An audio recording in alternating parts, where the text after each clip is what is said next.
deal with old gods was, and they ended up creating something that was way, way worse in the process, and they locked it away. And you'll find that of the locks, and I won't spoil everything for you, but there's only one left, and it's almost depleted of its energy.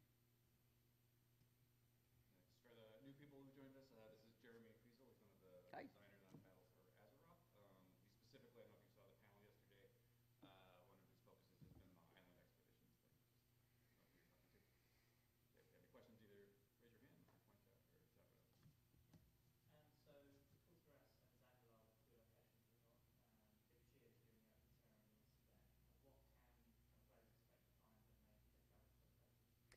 So I think one of our main focuses, getting to like a really faction and people-focused expansion pack, is telling some cultural stories about the seafaring Kultirans, about building up a city, an entire hub city that's associated with sort of naval trading, and you have a docks, and you have sort of seedy underbelly, and you have some really big guys there that are, you know, cranking away on big meat grinders, and, you know, really feeling like that sort of quintessential human town. But at the same time, we wanted to show on the other side, on the other continent, what it would look like to have a completely pristine troll empire. Troll empires you guys have been facing off against for the past, 12 years are always in ruins, right? Every time you show up there, there's ivy going up the side of the stuff, and all the blocks are knocked over and everything. And this is sort of our opportunity to be like, this is a really cool city where they bury their gods in a city made entirely, or a chunk of the city made entirely of gold. Like, what would that look like? And how can we make this completely pristine? And then give it to you as a hub city, because of course, it's awesome. So here you go. For the most part, the player base has been very pleased with the pacing of content during Legion as far as like the timeline in between content patches. And I would imagine that your team has a similar intent for content pacing in the next expansion. A lot of people are curious about, of course, the time between right now, the launch of the Raven Force, and the beginning of Battle for Azeroth.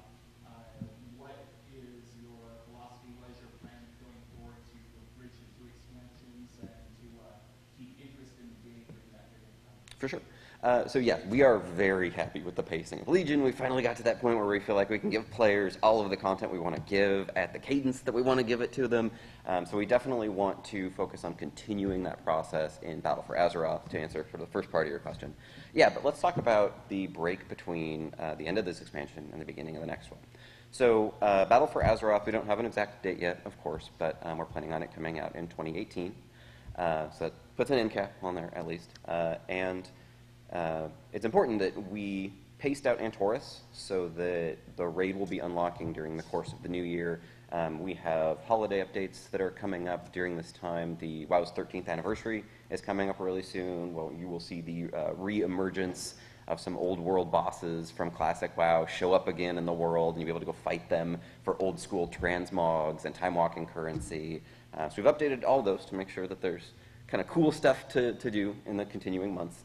And then something else that Ian mentioned yesterday was that we do have the 7.3.5 patch coming up. There is a non-zero amount of story content on that. You've got all of the old world scaling. You've got Ulduar time walking. We've got a lot of really cool stuff coming in that to give you something to do in the intervening period.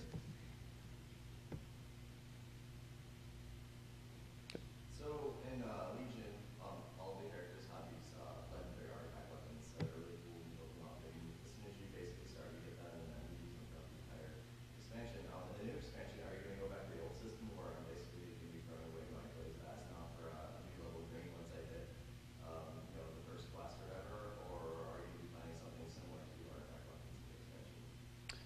In terms of, like, will it just take place in your weapon slot kind of thing? Yeah. Gotcha. So the Azerite armor is a little bit intended to take the place of the choice system of artifact weapons, where you were building choices and having sort of new abilities and skills, and have kind of a new mini talent tree showing up during the course of both leveling and the endgame experience.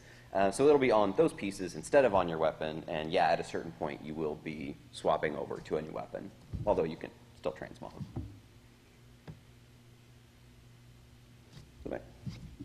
Regarding the reward systems, because obviously one of the key motivations for players is it's all about the loot. Yep. You guys have some exciting different systems you're introducing with all the island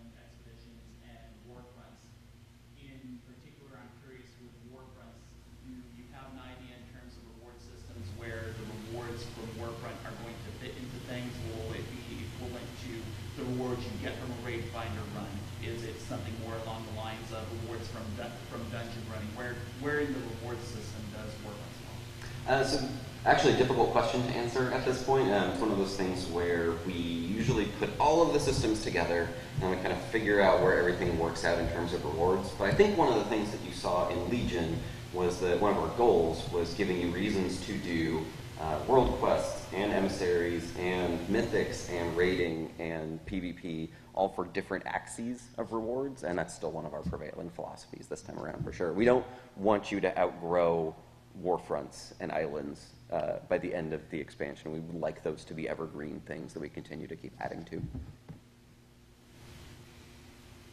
When it comes to professions in the new Azeroth expansion, is it something that we're going to be exploring even deeper like we did in Legion, where there's quest chains and that kind of same level of depth? Not quite ready to say what exactly we're doing with professions yet, but expect to see the reemergence of some of the cool things that we saw in Legion, like professional world quests. Yep. The term role agnostic gameplay came up yesterday. I see that. Yeah. Could that lend itself to anything in the future, like that format? So I love the idea of being able to just take two of your friends and go in and jam out of space, and especially with like super fast queues and a pretty short period of time and a lot of cool clickable consumables. We call that world as toy, where you can just be working your way across the space, right? And suddenly your tactics completely change because something happened or because you found a giant starfish. So it's something we'll be exploring a lot in Islands. We haven't done the role agnostic scenario for a while, so that's sort of a very concentrated opportunity for us to mess around with what if, on the docks, we have a rotating consumable vendor that shows up that's a different vendor every day, and some of the cool items they give you allow you to play your role in even a slightly different way for that day, or allow your group of three to have some unique aspect to your composition. Like you can imagine if you went in with 3 tanks and you had to think about what is the coolest consumable I can give you for 3 tanks that would make being 3 tanks feel super awesome, some kind of, I don't know, I'm going to make this up off the top of my head, group thorns based off of who was defending the most damage that made you reflect more and more and more and more damage, right? Or, you could, what do tanks do that's fun? You could be knocking around enemies between each other and they're just perma-stunned or something like that, right? How do you make it really fun to play that? And we're really going to play around with that concept this time around for sure. Where we're going to go with that, I don't know, but the current plan is for those the vendor consumables to be usable in Islands and Warfronts and the outdoor world in 8.0, so have fun.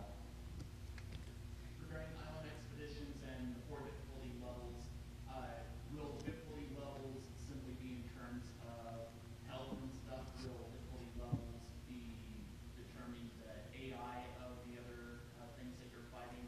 And then just the second follow-up to that, for your PvP difficulty, what will be the relative difficulty of the NPC elements of the island as you're competing against the other side? Yeah, good question. So for the first part of your question, we have a lot of knobs to turn on Islands. Like you've seen, we have some amazing new tech now that allows us to do a huge variety of different things, and especially with AI creatures. There's a lot of ways to make the AI really mean. You can make them play more effectively, you can grant them more abilities, you can make them use those abilities better. Sometimes you can choose to, polymorph your healer and then silence your caster and then kite your warrior really far away, and before you know it, and this has actually happened on one of our islands, the other team's 2 other members went and got a whole bunch of the Azerite because you were too busy trying to kill that one mage that was kiting all 3 of you. For some players, that feels really bad, but that is one of the knobs we want to turn so that it can feel like once you realize that they're doing that and you're a really advanced player and you're fighting, mythic level bots, you can outsmart them then. But at the same time, we'll also be tuning up their damage and health, so you may not necessarily be able to take one of them one-on-one very effectively. You might also have to coordinate your group better. We can turn up their group coordination. We can make them more aggressive more often. All of these things are things within our wheelhouse, which is pretty cool. We're not exactly nailed down on our difficulty yet, obviously. We have a huge amount of feedback to get from the players. But that's sort of the direction we're going in, is both harder hitting, but also significantly smarter and better tactically. And for stuff you find on the island, excuse me, increases in health damage, mostly. Welcome to some increases BlizzCon in 2017 abilities. coverage. And some events we're planning, and this may not make the final cut, to only show up on higher difficulties. You may only ever see the super difficult Cursed Mogu invasion on Mythic difficulty, and it may end up having a Mythic modifier associated with it that applies to everything on the island. It's the kind of stuff we're thinking about to just add an additional layer. Everything's about the replayability, right? Like every time you come here, we want you to have a different adventure. And then as for PvP side of stuff, I think there's a right value there, and really it comes down to there will be a certain amount of tension between you and the other team, depending on how many resources are available on the island. If you're constantly fighting over individual resources, I think it matters less the difficulty of the creatures you're fighting and more that the difficulty of the players that you're fighting at that point, right? So we wouldn't want the creatures to get in the way of that PvP. And really, I think it's going to come down to a lot of player feedback. There's going to be a particular type of player that really enjoys playing this in PvP, and I think there's a right balance we can strike for them. But it's probably having a little bit weaker creatures because players are jerks. They have all of the degrees of freedom, right, and they can always run over and Dragon's Breath you in the middle of fighting something, and then you just got hit by that big conical attack, and you died, and you know exactly why you died, and it was because that mage is a jerk. Still on the PvP topic, I don't, this is probably not finalized yet, but what's the thinking in terms of PvP templating with the new World Quest rules and in PvP islands? Undecided yet. That's a very good question. At one point, we were investigating having like all of your PvP talents turned on when you were in the island space, and found that having all of your PvP talents active in a PvE scenario dramatically increases your power level and was a very difficult thing to balance. So probably not going as far as to have everything active, but still TBD.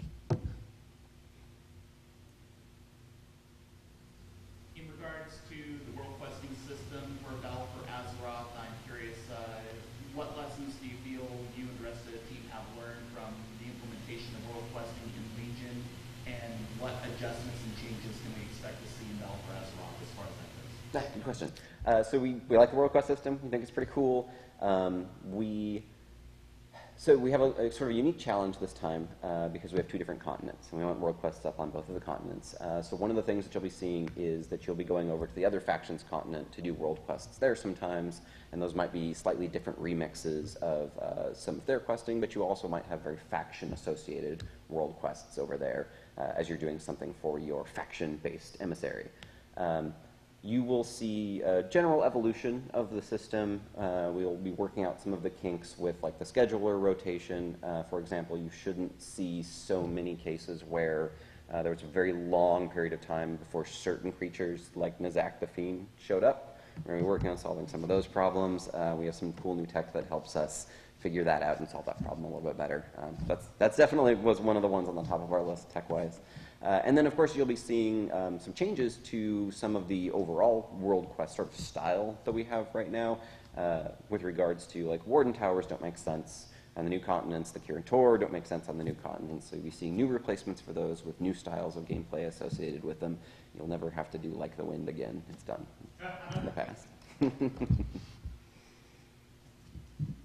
far as the Legion app went, I thought it was pretty successful as far as the one. I'm pretty happy with it myself. I was just curious if there was a plan to expand that at all. I know that in the Paladin Order Hall, for example, you can actually send out your champions to complete a world quest for you every 16 hours. I was wondering if there's a plan to expand that or develop that more, where you're actually sending champions out to do world quests as well as just missions. Yeah, we like the commanding system. That was cool. We don't have any like set in stone plans to come out and say we're going to do this or that thing. But we would like to evolve the system. Just not quite sure if that's exactly going to make it in yet. What will happen to class halls? You will leave them behind in Legion as you abandon your leadership of that particular class and take on the role as a champion of your faction. So we just go get a new one, a bigger one? Yeah, a bigger one, a second class hall. So instead of spending time in your class hall, everything will be centered around your new hub city. Kind of bouncing off of that, following up on that, are there plans to have a series of quests that kind of explain your transition away from the class hall, why you are leaving your artifact weapon behind, who inherits it, or how does it get lost? Will there be quests that kind of tell that story so it doesn't seem such a knee-jerk to go from what we have in Legion and what we are going to have in Battle for Azeroth. Yeah, we don't want to spoil anything, but there is a quest series that is planned to sort of be the end capper of your Legion experience, yeah, with your artifact. I want to talk about the esports. What's the future of the esports in WoW?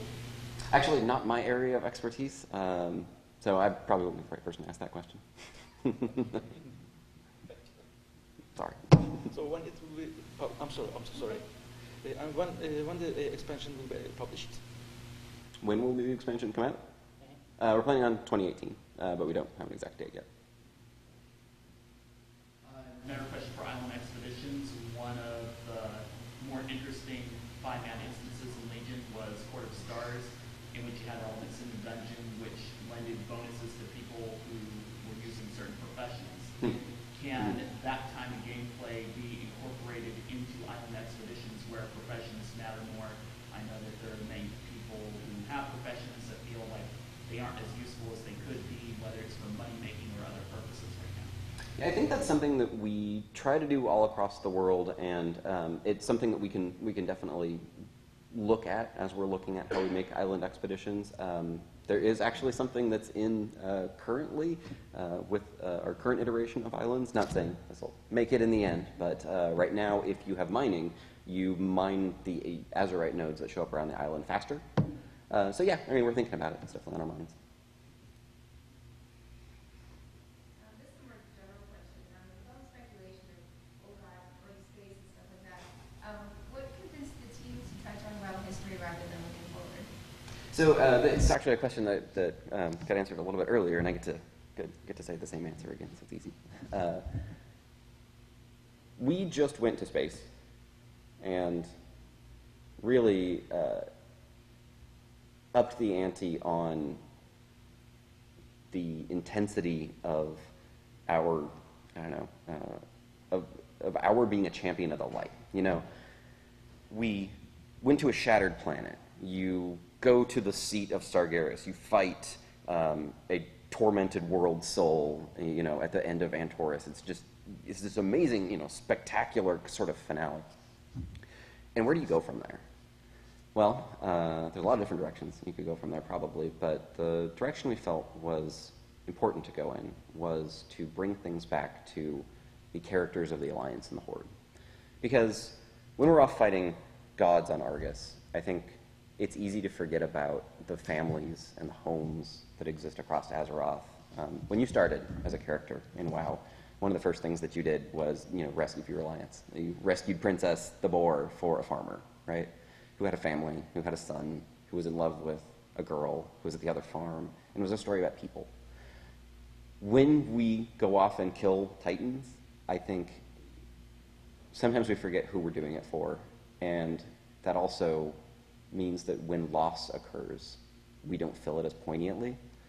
Taking us back to the people that we're doing everything for in their families and their lives not only means that we get to sort of reignite the feelings, that original feelings between the Alliance and the Horde, and why the other faction is so mean and we don't want them on our side of the continent, but also why it matters when old gods come and take over, you know, chunks of the world and infest things and corrupt things.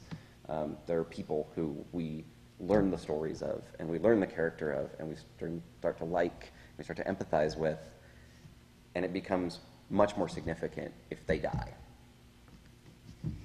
And really, I mean, it felt like it was the right time to get back to the core of World of Warcraft, of the Alliance v Horde fantasy, of the thing that kicked off Warcraft 1 and Warcraft 2. As sort of the core element of this particular expansion pack. It was an element of Mists of Pandaria, but it's been a very long time since it was the core of an expansion pack, and we really got to tell the intrigue stories of the leaders of both the Alliance and the Horde. These are characters that, if you played through Warcraft 3, you were playing as that character, and you got to hear their story, and you got to experience their feelings. And, you know, we've got a little bit of that with Anduin during the course of Legion, but now we get to really focus on him and growing him as a character, which helps us grow the Alliance, which helps us grow the story. And sometimes that's the right thing to do for your storytelling, is to build up those things so that when the next thing comes along, we have interesting characters to take on into that experience. One more question about Island Expeditions, because I was a fan of scenario content in Mists of Pandaria. One thing I recall about scenarios is that initially the rewards, the amount of items and different things you could acquire from scenarios was relatively lucrative, and sometime into their gameplay, the rewards got nerfed a bit, and they became less appealing to play. In Battle for Azeroth with Island Expeditions, will there be a daily cap to how many expeditions you can run? What systems will be in place to kind of cap the amount of Azerite you can acquire, or the amount of rewards you can get, aside from just like spamming it every time you can? Not quite sure we've nailed that down quite yet. We don't want you to log in and do islands for 48 hours straight and feel like that's the right way to play the game, absolutely. We felt like the emissary quests, for example, were a great bite-sized way to take a chunk out of world quests for the day. So with that philosophy in mind, we liked that. You might see an evolution of that, but we're not quite ready to nail ourselves down to that yet. But one thing to note that I think is super important about Island Expedition rewards is that it's not necessarily tied to you being the victor of the island. If you do well on the island, you will still be able to gain a good chunk of Azerite, and that becomes super, super important when you're doing PvP islands, and it's feeling like, we wouldn't want to give you that feeling that because you lost, even though you were 5,000 out of 6,000 Azerite, you lost and you don't get anything. That would feel terrible. So you will get a good chunk of it for that, and your goal should be just to get as much Azerite as you can, and we want that to feel awesome and rewarding, and whatever number we have to get to for that. Yeah, basically, make it a bonus. Yeah. I just wanted to bounce off that, and you mentioned emissaries, and I was wondering whether that was something we're going to continue to see in the next expansion. Yep, I see emissaries come back with different emissaries this time, of a wide variety of different types. So say I've played World of Warcraft at launch and maybe fallen behind a bit on a couple of the expansions.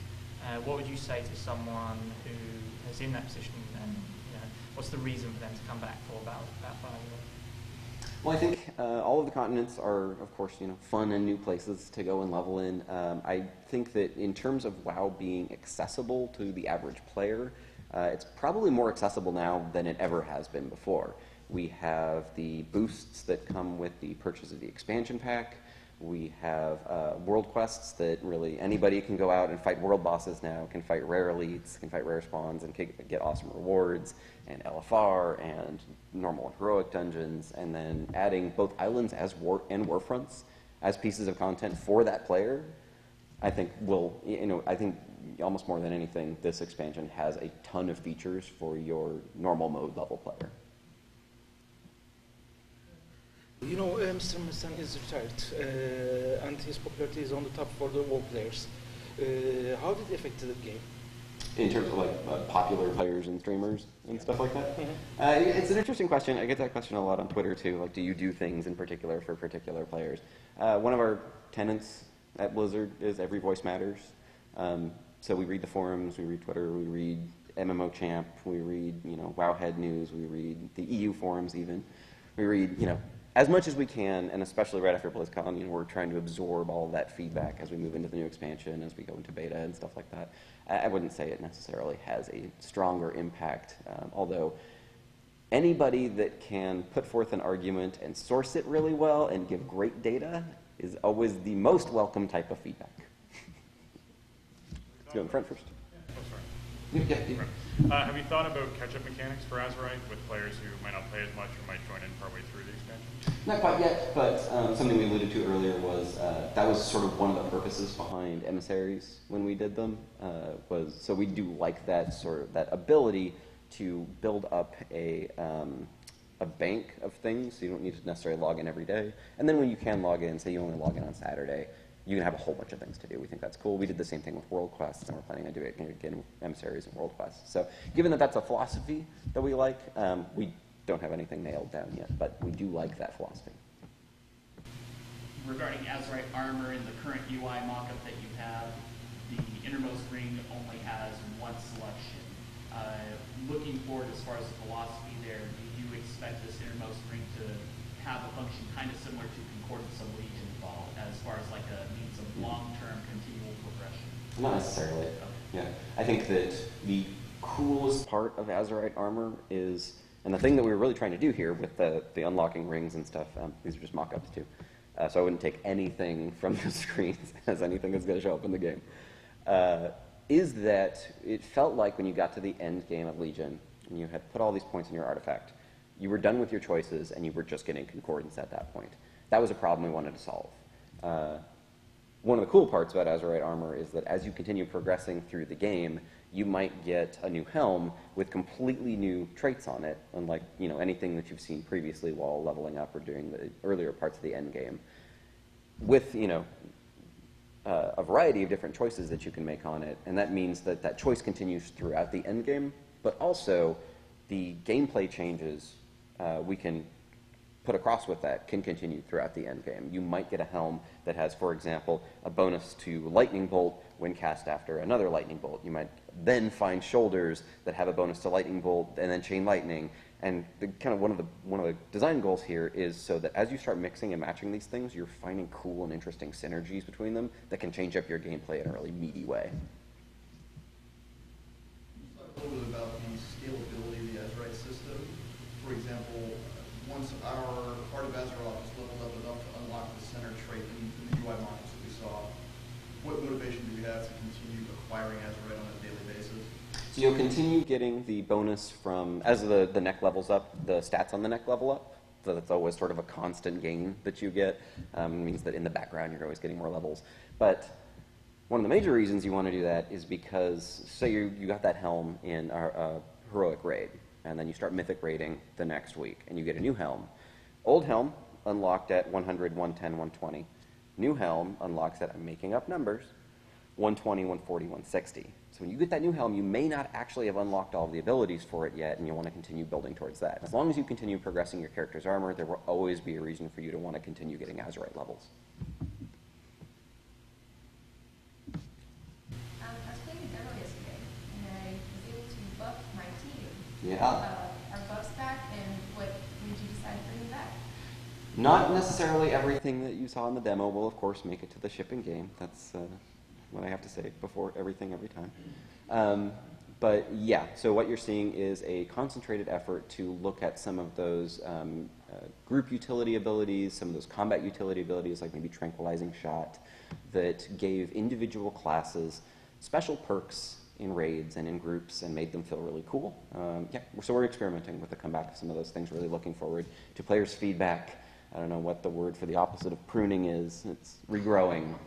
Can you just give kind of a high-level overview of difficulty scaling in Warfronts? Is there going to be multiple difficulty settings, and is there the kind of PvE modes that we see in Islands, or are they just PvE? They're purely PvE, and we don't have the difficulties quite nailed down yet. I'm assuming that's something that's going to go through a good amount of back and forth. The goal with a 20-person instance, of course, is that you should not feel frustrated by the decisions of your allies. So just something for probably us to keep in mind as we progress through there. We want you to be able to not necessarily always be victorious, but not necessarily always be defeated because somebody decided to build the war mill instead of the lumber mill. Whatever. Will there be functionality for Warfronts to queue as a group or queue as a raid, say if a guild wants to do a group Warfront together? Hasn't been decided yet, but that does sound really cool, and I would say that that's an awesome idea. And just to stay on Warfronts for a second, just a rough idea of how many different types of Warfront scenarios are you planning on including? So in our current plans, we definitively have the Warfront for Stromgarde, and then it's a system that we want to expand on, but as for right now, that's the one we've got. And then within that Warfront, we do have a variety of different tech trees that your enemy commander can choose. So you have different forces coming after you. We have a variety of different enemy commanders. And then you'll also have Warfront events that'll change up how that Warfront plays in the middle of that Warfront.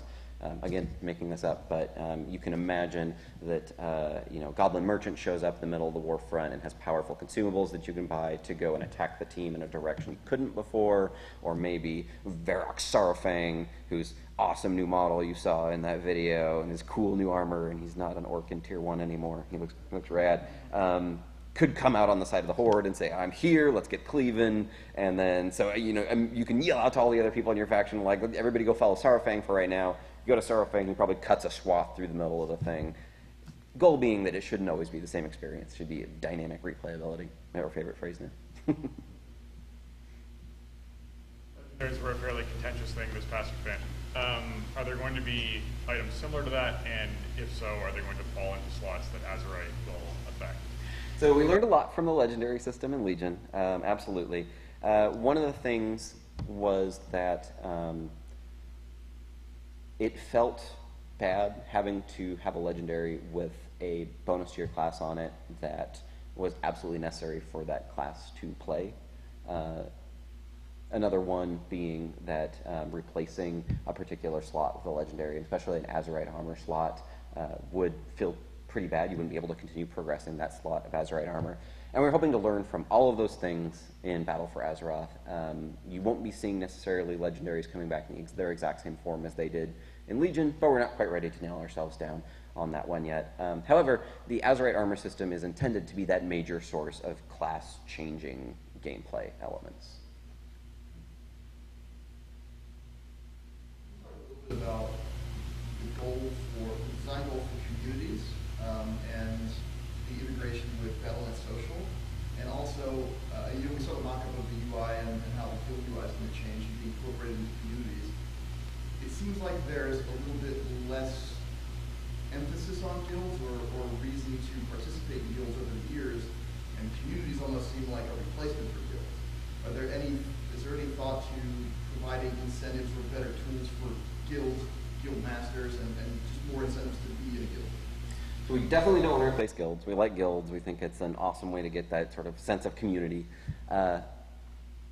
One of the things that you saw on the slides yesterday was that a lot of these things, a lot of the benefits from adding the community system are coming into guilds to make guild management easier, to make reading through your guild text easier. And a lot of people still have really strong connections to their guilds, so definitely not something we want to go away.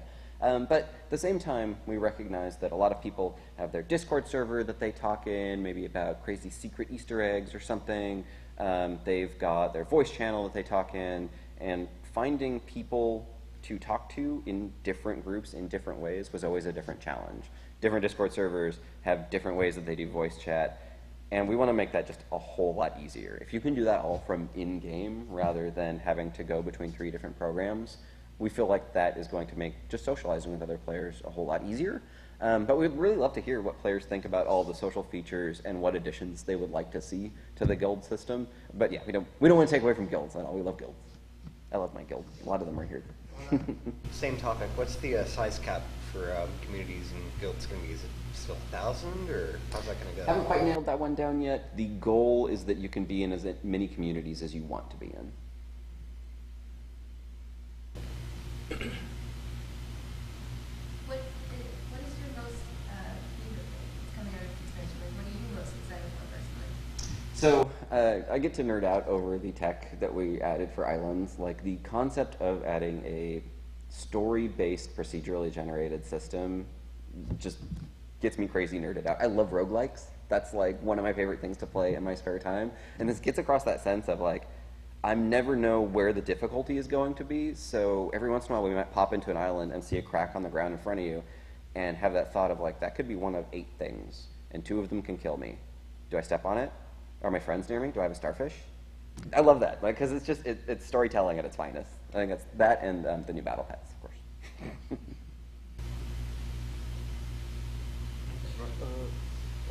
Battle for the Azeroth is the 7th expansion of World of Warcraft. What is your expectation for the total number of the expansions?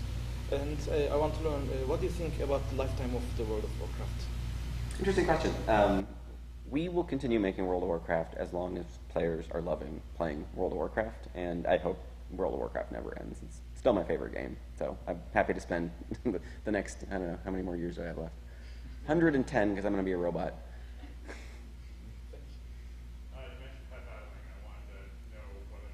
expect more pet battle dungeons going forward at all, if there's any plans for that. Definitely want to continue expanding the pet battle dungeon system. Not ready to nail down any particular dungeons quite yet, but you have not seen the end of those shadowy figures and their storyline yet.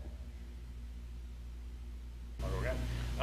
The artifact fishing rod was something that I know a lot of people really attach themselves to, who really enjoy fishing in the game. I was curious if there was potentially going to be another reward system or something similar to that to encourage that profession as a neat thing. Nothing I can say about fishing as of yet.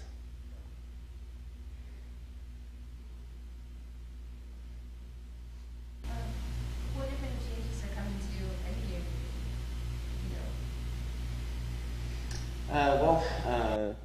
The endgame rating in, let's see, in Battle for Azeroth is currently planned to have a relatively similar sort of unlock that Ian was talking about a little bit yesterday, where the Nazmir raid is going to be similar to like the High Maul and the Emerald Nightmare.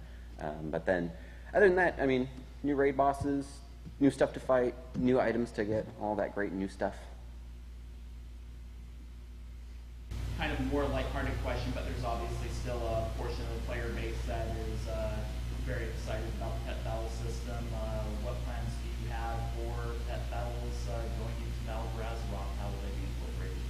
Planning on continuing to do pet battle world quests. We thought those were cool, and some of the additional elements that came along with those we really liked. Not sure how many of these things are actually going to make it into the game, but achievements like Family Familiar we thought were relatively successful, and we can evolve that. We evolved it a little bit with Family Fighter. We can continue to evolve that in the future. You will be seeing a bunch of brand new battle pets all across the world. You saw some of the what were looking like sort of salamandery creatures yesterday, or kind of like Komodo dragons. Those are our Sorrowlisks, and they have little baby Sorrowlisks that are very cute. Also, we took a pretty significant amount of time to up-res a whole bunch of the old pets, which is something you didn't see in any of the things yesterday. You will be seeing new chickens and new cats, for example, and this includes a new type of cats, including a big fat fuzzy cat with a big fat face, super adorable, that you'll be seeing hanging out in Coltiris eating a lot of the fish.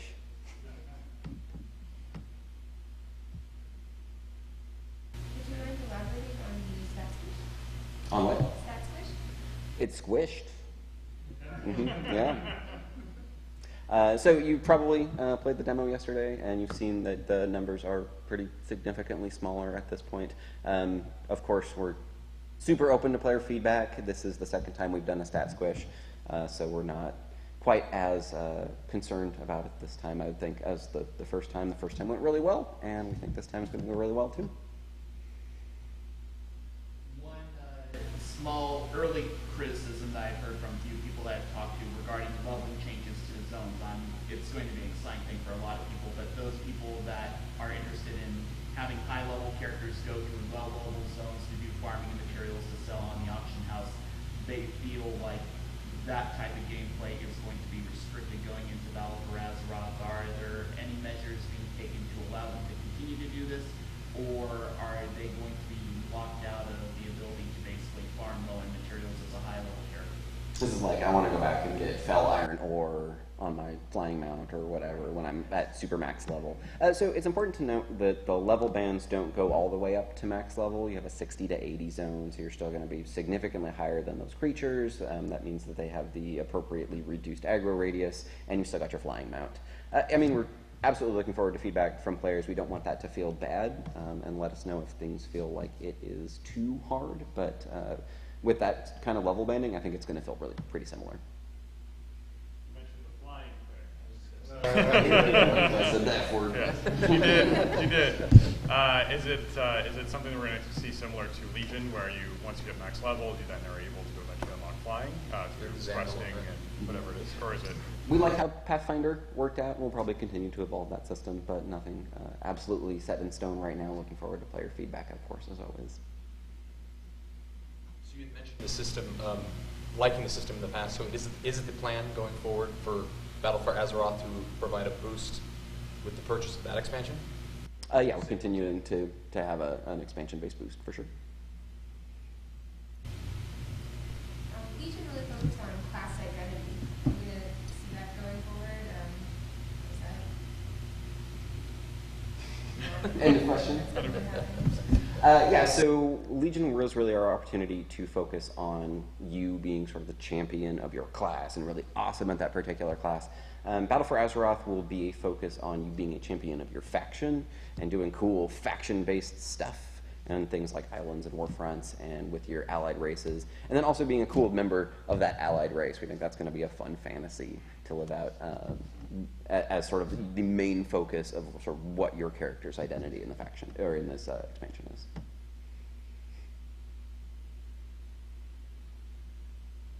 Okay. How's your BlizzCon going?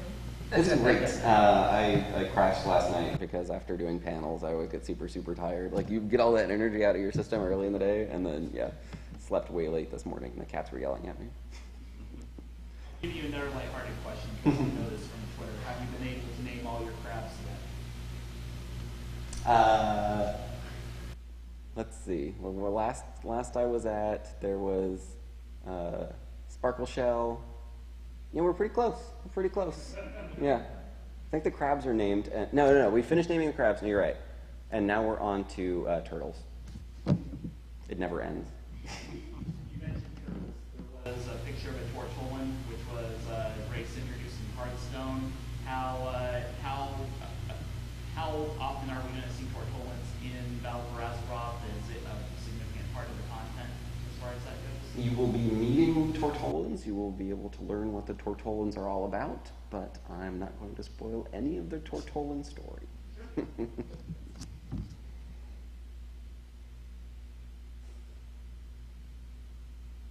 Anything else? All right. Since at some point, basically the Alliance is going to control the Eastern Kingdoms and the Horde have Kalimdor, what's going to happen with, say, the Blood Elves and Draenei? Will they be standing alone on their continent, and how's that going to play out? Mm-hmm. And that's kind of the reason for the war front in Arathi Highlands, is that the Alliance needs a way to stop the Blood Elves from retaking the continent. Because right now, they have pretty much a straight shot, right? They just head down, they go to the left, they can get Undercity back. Not that you would necessarily want it right now, but you could rebuild it. They have magic. And then the Horde isn't completely pushed out of that area, right? Like, they still have a strong element in Silverpine. They still have South Shore, and what's left of South Shore. But they've got garrisons in both of those locations. It's not like all of their stuff is completely destroyed, just their main fortification. And that means that both sides kind of have to draw a battle line there in order to figure out who's going to own the continent. And then it's up to the players to go run the war front and see if they win or lose it, and see who's going to take control of that particular location. Legion saw the improvement of the garrison system, so with the Christian class order halls. Is there any plan to make any more improvements to that system in Battle for Azeroth, or bring it forward? The mission system in particular? Yes. So we like the mission system. It's a cool system, especially having like all the infrastructure in place to make missions, makes it relatively quick for us. Right now, we don't have any definitive plans for how the mission system is going to play for Battle for Azeroth, but we're always looking to evolve our systems. Will content in Battle for Azeroth take us to Northrend and Pandaria once again at some point?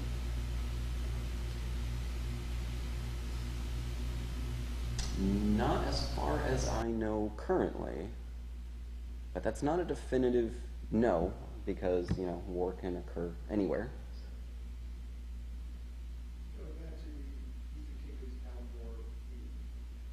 We know we have the war front occurring in Arathi Highlands. Is there any thought to including some type of max level world questing content in older zones to kind of further explore those stories? As we love the idea, especially with scaling zones of world quests just being cool stuff that shows up around the world, we don't have any plans currently for that to show up in the old world zones. We're really focused on the 2 new continents and awesome reasons to send you over to the other side's continent and cool stuff to do there. But it's not necessarily something that would never happen in WoW. It's definitely, going back and revamping some of the older zones and using that content again is something that we think is pretty cool. Oh, right. Apologies if this has been answered already. But assuming Lordaeron's destroyed, Alliance controlled, Are we going to see some very fancy phasing for first level undead? Kind of a similar thing that we do with most of the storybooking elements in WoW, where as you go through the level up, you'll see the older version of the thing. As soon as you hit max level, and then you go to, you experience the story in-game, and then the change occurs for you. Yeah. So it is fancy. Yeah. Very, that tech. Yeah, yeah. And then you and your friends are in destroyed land for the future. Since you're bringing back the battle between Alliance and Horde very much so inside this next expansion, should we expect something similar to invasions happening inside areas where you could have a 4-hour invasion period where Horde is invading Alliance territory or Alliance is invading Horde? Super cool idea. That's kind of one of the things that Warfronts should feel a little bit like. Like there's a invasion or defense kind of thing.